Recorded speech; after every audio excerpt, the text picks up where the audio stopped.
여러분 안녕하십니까? KBS 아메리칸 뉴스입니다. 캘리포니아주의 코로나19 델타 변이 감염자가 한 달 만에 3배나 급증했습니다.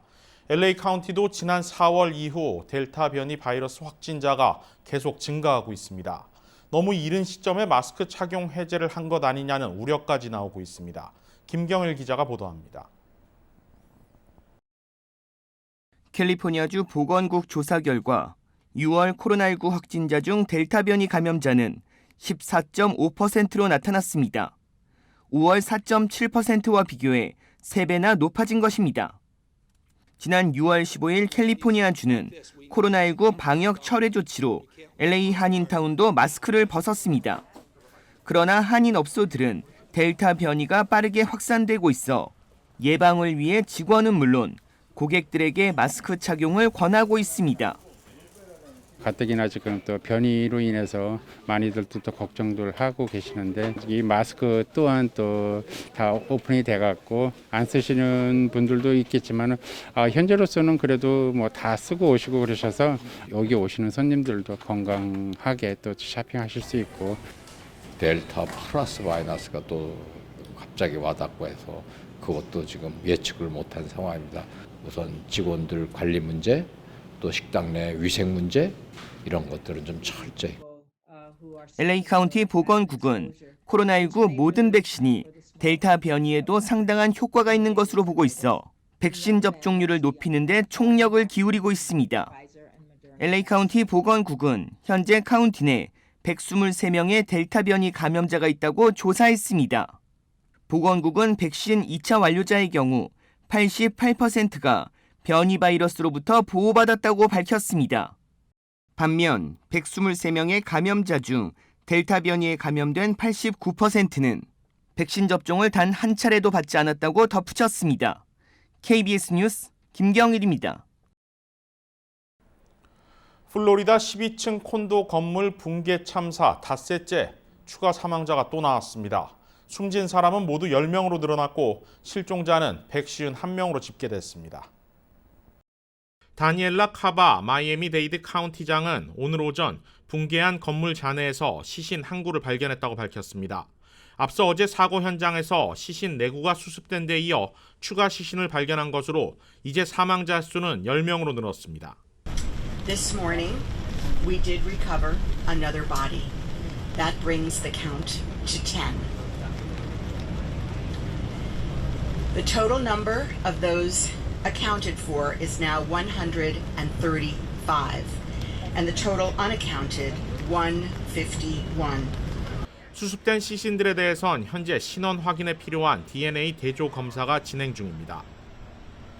사고 현장에는 현재 80여 명의 구조대원들이 무너진 벽을 치우고 잔해 아래로 들어가 터널을 뚫고 있는데 이 과정에서 잔해 속에 빈 공간들이 있는 것으로 확인됐습니다. 이곳에 생존자가 있을 가능성이 있는 만큼 잔해를 치우는 작업은 매우 더디게 진행되고 있습니다. We're digging through again rubbles of concrete, the size of basketballs, the size of baseballs, and then and only then, in combination with the safety of the personnel, and of course, considering, the victims themselves, it's going to take time. 구조 작업과 함께 정확한 사고 원인에 대한 진상 규명도 진행 중입니다. 연방재난지역으로 선포된 사고 현장에는 연방재난관리청 FEMA와 FBI, 직업안전청 OSHA 등 연방기관 관계자 50여 명이 투입됐습니다. 백악관은 대변인 성명을 통해 연방 차원에서 정확한 진상 규명과 재발 방지를 위한 모든 지원에 나설 것이라고 밝혔습니다. 한편 이번 사고는 3년 전부터 예견됐던 인재라는 정황이 드러나고 있습니다. 심각한 손상이 발견됐고 광범위한 보수 공사가 반드시 필요하다. 무너진 챔플레인 타워 사우스 콘도를 점검했던 모라비토 컨설턴트사가 지난 2018년 10월에 제출한 보고서 내용입니다. 당시 이 회사는 건물 콘크리트 부식이 매우 심각하고 특히 수영장과 지하 주차장 등에 심각한 손상이 있다는 진단과 함께 $900만 달러에 달하는 보수 비용 견적까지 제출했습니다. 그러나 미국 언론들은 콘도 주민위원회의 2018년 회의 기록에는 전혀 다른 내용이 적혀 있었다고 전했습니다. 건물 상태가 매우 양호한 것으로 보인다는 것인데 이 내용은 당시 서프사이드 타운의 감독관인 로스 프리토가 보고서를 검토한 뒤 주민들에게 말한 내용으로 확인됐습니다. 회의록 내용이 사실이라면 당국이 보수가 필요하다는 보고서를 입수했음에도 주민들에게 이와 반대되는 내용을 알렸다는 것이 됩니다. 한편 이번 사고 이후 같은 시공사가 동일한 설계를 토대로 건설한 다른 건물들에 대해서도 우려가 커지고 있습니다. 당장 붕괴 건물 바로 옆에 있는 자매 건물 챔플레인 타워 노스 역시 붕괴 가능성이 높다는 것인데 다만 해당 건물은 지난해 누수 문제를 해결했고 타워 사우스의 붕괴 원인으로 지목되고 있는 수영장 역시 6개월 전 보수공사를 마무리한 것으로 알려졌습니다. 이에 현재 시 당국은 해당 건물 주민들에게 자발적 대피령만 내린 상태입니다. 이번 사고와 관련해 백악관 지시하에 철저한 진상규명 조사가 이뤄질 것으로 예상되는 가운데 현지 시 당국은 완공된 지 40년 이상 된 모든 건물들에 대해 한 달 동안 안전점검을 하기로 했습니다. 뉴욕 타임스퀘어에서 또다시 총격 사건이 벌어져 길을 걷던 행인이 총에 맞았습니다. 2달 동안 매 주말마다 총격 사건이 이어지면서 시 당국은 50명의 경찰 인력을 추가 투입하기로 했습니다. 박시문 기자가 보도합니다. 어제 오후 5시 15분쯤 타임스퀘어 인근 7가와 46가 교차로를 지나던 20대 남성이 총에 맞아 병원으로 옮겨졌습니다. 병원으로 옮겨진 피해 남성은 21세의 세뮤엘 폴린으로 다행히 생명에는 지장이 없는 것으로 알려졌습니다. 폴린은 당일 교회의 세례를 받기 위해 뉴욕시에 왔다가 가족들과 걸어가던 중 변을 당했습니다. 지역 경찰은 용의자가 폴린을 향해 총을 쏜 것은 아니라고 발표했습니다. 사건 당시 거리에서는 불법으로 CD를 팔던 대여섯 명이 다툼을 벌였으며 이 중 한 명이 총을 꺼내들어 발사한 것으로 전해졌습니다. 경찰은 아직까지 용의자를 추적하고 있습니다. 이번 총격은 지난 5월 8일 4살 어린이를 포함해 4명이 부상을 입은 사건과 가까운 거리에서 일어난 총격으로 뉴욕시 당국은 비상이 걸렸습니다. 드블라지오 뉴욕시장은 이 지역에 50명의 경찰을 배치시키며 순찰을 강화하고 나섰습니다. 특히 경제 완전 재개방을 앞두고 있는 상황에 유동인구가 가장 많은 지역에서 벌어진 일이라 시당국은 잔뜩 긴장하고 있습니다. 현재 타임스퀘어의 방문객 수는 증가세를 보이고 있으며 하루 평균 18만 5천 명으로 추산되고 있습니다. 이 수치는 코로나 사태 이전의 절반에 육박하고 있습니다. 지난해 봄부터 올해 1월 6일까지 뉴욕시의 살인사건은 181건으로 전년 대비 50%가량 증가했습니다.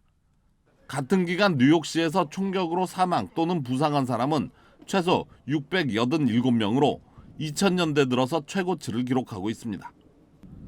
이로 인해 뉴욕시장 선거에서 유권자들은 치안을 가장 중요한 문제로 보고 경찰력 강화를 공약한 후보들을 더 지지하는 것으로 나타났습니다. KBS 뉴스 박시몬입니다. 뉴욕시는 오늘 안전규정을 위반한 300개 이상의 건설 현장에 대해 폐쇄 조치를 내렸습니다. 플로리다 붕괴 사고 이후 내려진 조치여서 주목됩니다. 제휴사 뉴욕 KBTV의 보도입니다.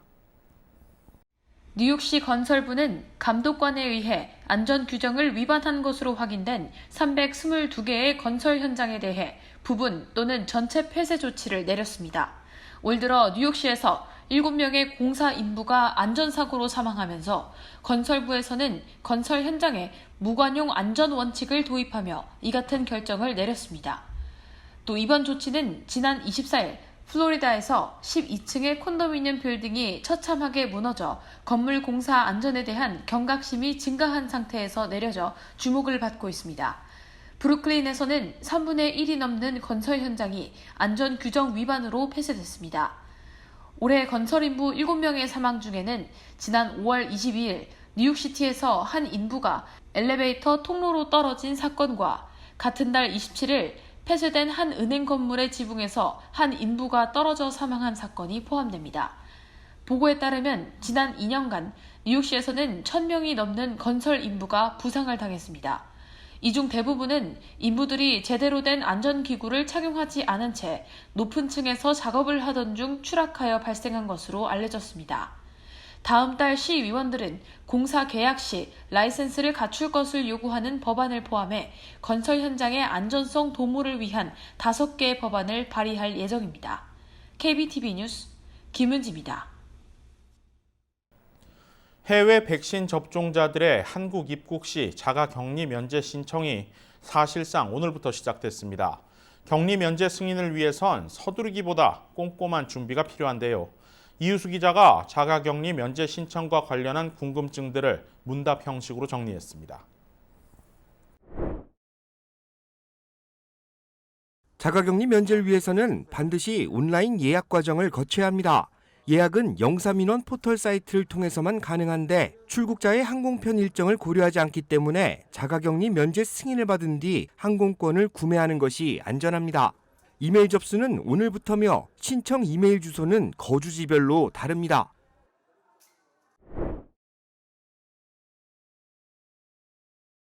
영사민원 포털 사이트에 회원가입을 한 뒤 우측에 자리한 재외공관 방문 예약을 선택합니다. 민원 업무 항목은 영사 확인으로 선택하면 됩니다. 방문이 아닌 이메일 신청의 경우 시간대가 중요하지 않기 때문에 임의대로 시간을 선택하면 됩니다. 공간을 직접 방문해 신청한다고 해서 처리 시간이 줄어들지 않기 때문에 온라인으로 업무를 처리하는 것이 훨씬 수월합니다.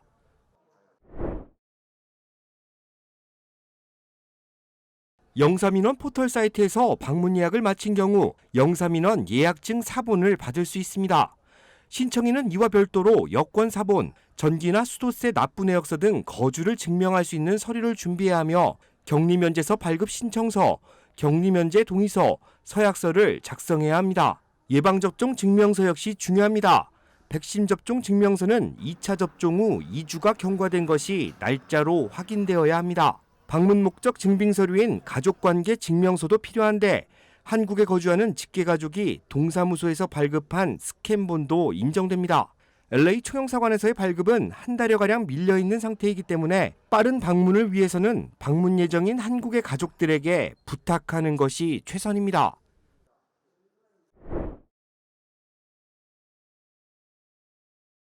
자가격리 면제 서류 발급에는 업무일 기준 최대 3일이 소요됩니다. 이메일 신청자는 이메일로 격리 면제서를 받게 되며 방문 예약자는 현장에서 발급받을 수 있습니다. 유효기간은 발급일 기준 한 달입니다. 따라서 항공편 일정을 잘 확인해야 합니다.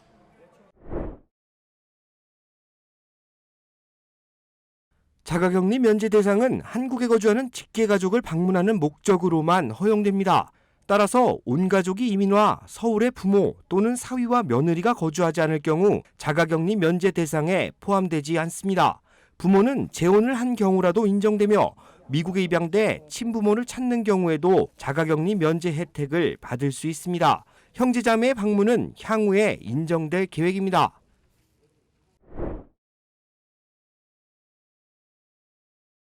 자가격리 면제 신청서를 발급받았다 하더라도 출국 72시간 전에 발급된 PCR 음성 확인서가 필요합니다. 입국 후에는 즉시 가족을 찾을 수 없으며 임시생활시설에 격리돼 PCR 검사를 한 차례 더 받아야 합니다. 임시생활시설에서는 검사 결과가 나올 때까지 최대 하루 정도 머물 수 있습니다. 자가격리 면제자는 임시생활시설 퇴소 후 일주일 이내 거주지 관할보건소에서 마지막 PCR 검사를 받아야 합니다. 모두 3번의 음성검사 결과를 제출하면 자가격리 면제 절차는 마무리됩니다. LA 총영사관은 자가격리 면제 전담팀을 꾸려 영사 확인 업무를 진행하고 있습니다. 접수 후 발급까지 최대 3일이 소요되지만 서류를 꼼꼼하게 준비한다면 하루만 해도 발급이 가능합니다. KBS 뉴스 이우수입니다. 다음 달부터 6세 이하 자녀를 둔 가정에 매달 $300, 6세 이상 자녀에 매달 $250의 세금 환급이 자동으로 지급됩니다. 연방국세청은 전체 총액에는 변동이 없는 만큼 일시불 지급을 원하는 가정은 자동 지급 유예 신청을 하면 가능하다고 밝혔습니다. 연방국세청 IRS는 다음 달부터 자녀 세금 환급이 매달 분할로 자동 지급되는 것과 관련해 첫 지급달을 기준으로 매달 첫째 주 목요일 사흘 이전까지 등록 해제가 가능하다고 밝혔습니다. 첫 자동 지급일인 7월 15일의 경우 오늘 자정까지 지급 유예 신청을 하면 됩니다. 만약 6개월 동안의 자동 지급 유예를 신청할 경우 내년 4월 15일까지인 올 회계연도 세금 보고 시에 자녀 세금 환급을 일시불로 받을 수 있게 됩니다. 이럴 경우 6세 이하 자녀를 둔 가정은 $3,600, 6세 이상 자녀를 둔 가정은 $3,000를 일시불로 받을 수 있습니다.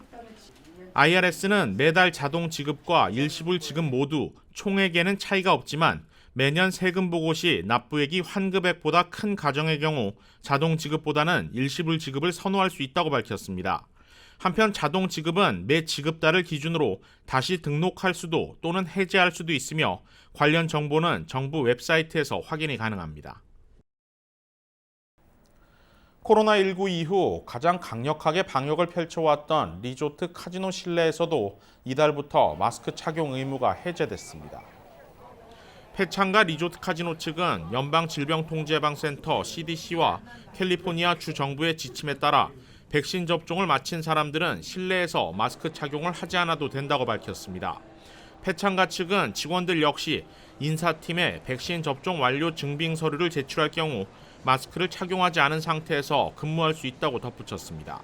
패창가 측은 지난해 6월 1일부터 수용 인원 제한과 사회적 거리 두기를 위해 실내 슬롯 머신의 절반 이상의 운영을 중단한 바 있는데 이번 방역 완전 해제 조치와 함께 1년 만에 모든 영업이 정상으로 복귀하게 됐습니다.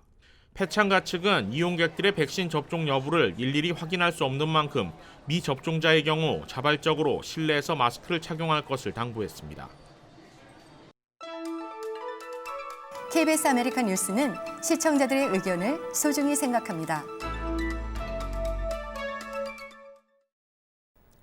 KBS 아메리칸 뉴스 마칩니다. 고맙습니다.